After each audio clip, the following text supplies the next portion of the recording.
My name is Kate and I'm 52 years old. 52? Yeah. Excellent. And where are you from? Well, I live in Leeds at the Yeah. moment, although I grew up in Chester. Chester. Chester's a nice place. It is very nice, and it has a very nice marathon as well. I didn't start running until I was 45. Yeah. I'd always had a very corporate career, and I decided that it was time that I got fit. So Yeah. I bought a running machine and I bought a box set of The West Wing, and I worked my way through The West Wing one episode at a time, running on the treadmill Running for on the 45 minutes. And then somebody at work said to me, have you ever thought about running outside? Yeah.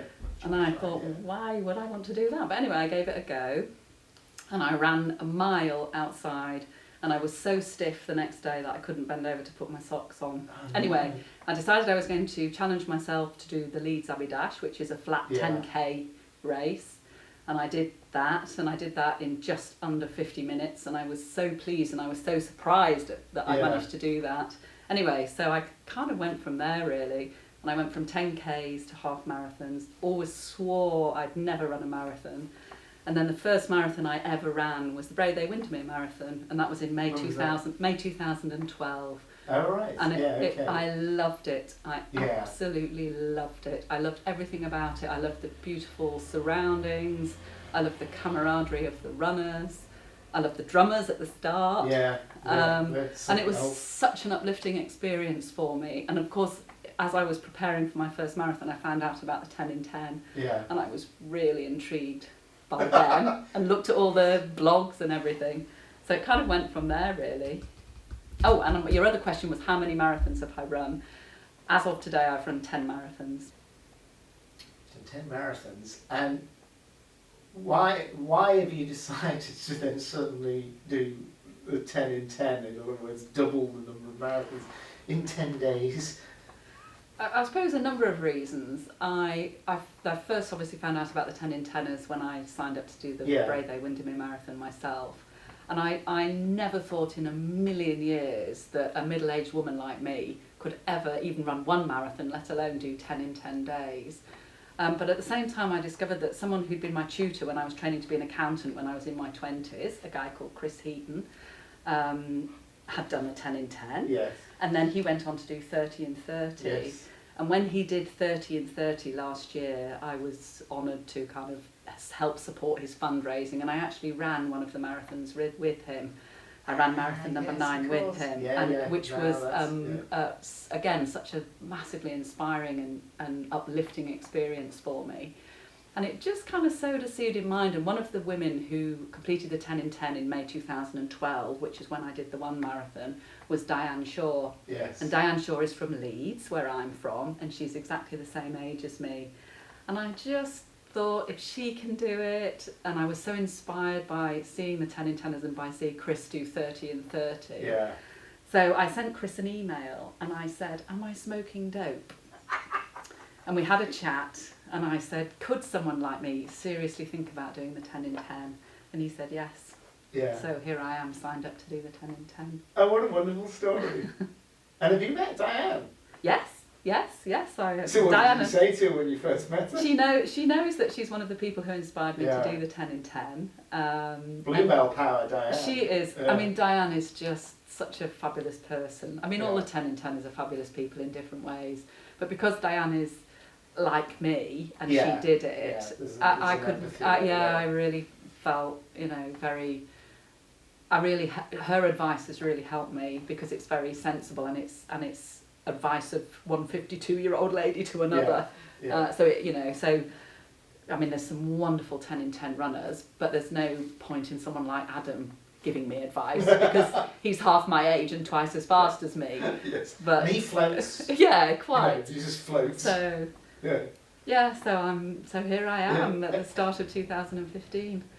Excellent. Well, I like that story. That's really good. I mean, and what are your family and friends think? Oh, well, my husband has been an absolutely massive supporter, and he is just brilliant, so that's really helpful. Everyone's been amazed and been so generous with their support and their donations. Most people think I'm completely bonkers.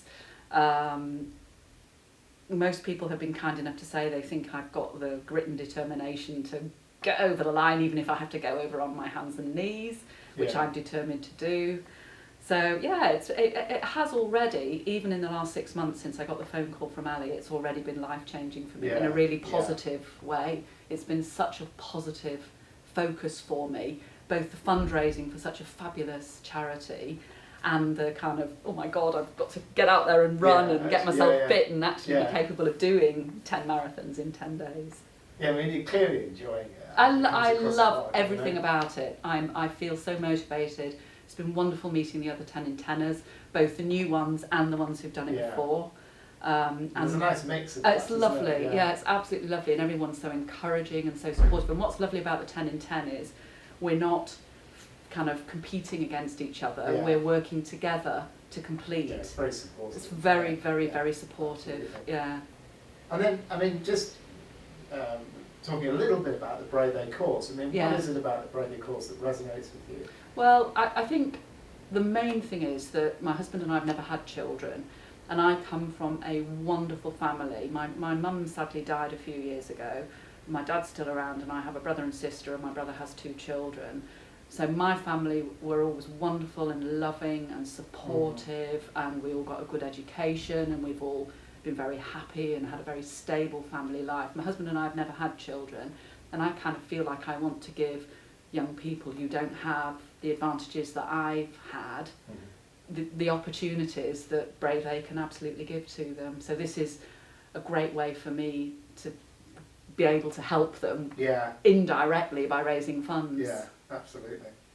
But I mean, and also the Brave Day money, I mean, it goes directly to... Oh, absolutely. You know, absolutely. Yeah. And it's wonderful. I'll tell you one little story. I wrote to a guy I know that I used to work with when I was working as an accountant, and he's also a marathon runner, and every now and again we pop up and see each other at local marathons. And I wrote to him and told him what I was doing, and he made the most enormous donation, personal donation, and I was absolutely overwhelmed, and I dropped him an email and I just said, Steve, that is fantastic, thank you for your generosity.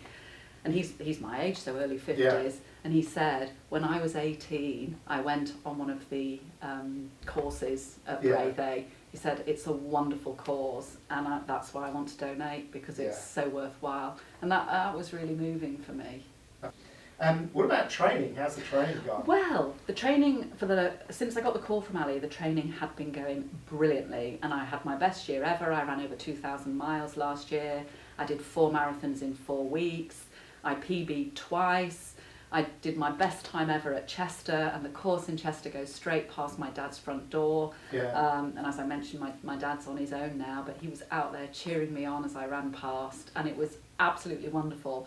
And then in December, I run very early every morning before work, and I see the same dog walkers every day, and they're all lovely, and they all kind of give me a little wave and everything. Anyway, so I printed off some little leaflets to hand out to let them know what I was doing. Anyway, so one morning early in December, I was running along, and I could see one of my friendly dog walkers ahead. So I reached round to unzip my running jacket to get a leaflet out, and I tripped over. Oh no! And I mashed up my knees, and I thought it was, obviously it was very painful at the time, and I was absolutely pathetic about it. I thought it was trivial, but in fact one of my knees is still a bit painful, so I'm rebuilding back up again at the moment. And I've had some great advice today from some of the runners here about what to do and what not to do. And the good news is that everybody's saying, don't worry about it, you've still got plenty of time. To summarise, the answer to your question is, it was going brilliantly up until the fall, and now frustratingly I'm kind of building back up again. But hey. Yeah, well, you have to take it as it comes, don't you? Exactly. There's no other way of doing it, is it? You know. And what about fundraising then?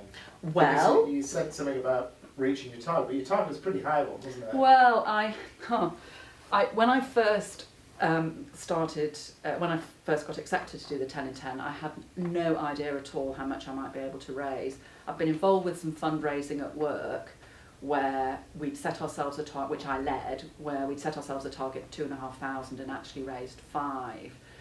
So I had a rough idea of how it might work, but that was a big group of us, and we were all going out to do fundraising. So when I came to meet with Scott, I said, I think I can do between 5 and 6. So he said, set yourself a target of 6 and see how it goes.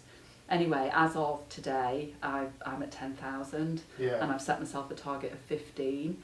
And a brilliant friend of mine is organising a big fundraising party for me in March, and Chris Heaton's going to be the guest speaker at that, and I hope that will be a really good fundraiser. Yeah. But people have been brilliant.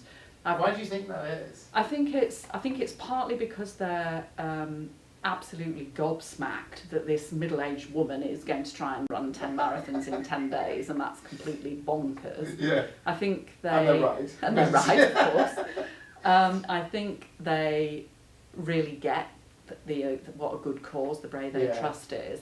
And I think also what I've tried to do is not just ask for money for nothing in return. So I've done swishing evenings, if you know what swishing is, and I can explain in a moment. I've done raffles, I've done cake bakes, I've done auctions, I've sold stuff on eBay. Yeah. So although I am just asking people for money, Yeah. I'm trying wherever possible that there's a quid pro Yes, quo. it's a quid So pro quo, swishing, yeah. you need Yeah. to know about Swishing, swishing. It's yeah. a great fundraiser. It's a bit of a girl thing actually. So basically what you do is you and all your friends have a big clear out and bring all your unwanted clothes, handbags, jewellery, shoes and everything together. Everyone donates a tenner and that money goes straight to Brave Aid. And then you all swap. So you give away the things you don't wear anymore, and in return you get other stuff back. I've actually heard of that. I didn't know it was called No, swishing. I didn't. So this was but new now to me now as we've well. got a label Yeah. for it. Swishing. Yeah, so that was a really good idea. that was brilliant. So I did one of those last autumn and raised 150 quid, Yeah. and I'm doing another one at the end of this month. So Great. hopefully that'll raise another 150. But that's great, and it's good fun, and you But know. I mean, this is what's nice, you know, when you come to sort of meet everybody and you listen to the different ways of Yes, fundraising, yes, you know, yes. and there's clearly some things that work really well that are simple and stuff. Yeah. And swishing is Yeah, they're swishing's a absolutely great one. perfect. Yeah. You know, I mean. And raffles are great as well. Yeah. Where I work, people love a raffle. So as long as Yeah. you can get sort of 15 really nice prizes, that could be a great way to raise funds. Because people only have to put in a few quid each, but when you go around the whole office, that that can raise several £100 as well. Excellent. And then just sort of wrap up now, really, in a way. When you're looking forward and thinking about May, what are you most looking forward to? I think I'm most looking forward to coming over the finishing line, having done 10 marathons, and hopefully have hit my £15,000 target as well. If I can do those two things, that would be absolutely brilliant. Yeah, excellent. Good. And one last question, and that is, if you were to sort of summarise your feelings, how you feel about the event in May, the challenge in May, you can choose one word to summarise those feelings. What word would you choose? Supercalifragilisticexpialidocious. That's a hell of a long word, you know. I saw Mary Poppins at Christmas. If in doubt, that's the word you should use. Yeah, absolutely. I'm really excited about Yeah. May, but of course there is a certain element of trepidation, but Yeah. I'm really excited. I think we'll stick with the supercalifragilistic, which basically means excited and trepidation in equal quantities. Yes, perfect. Yeah, we like that. Well done, Mary Poppins.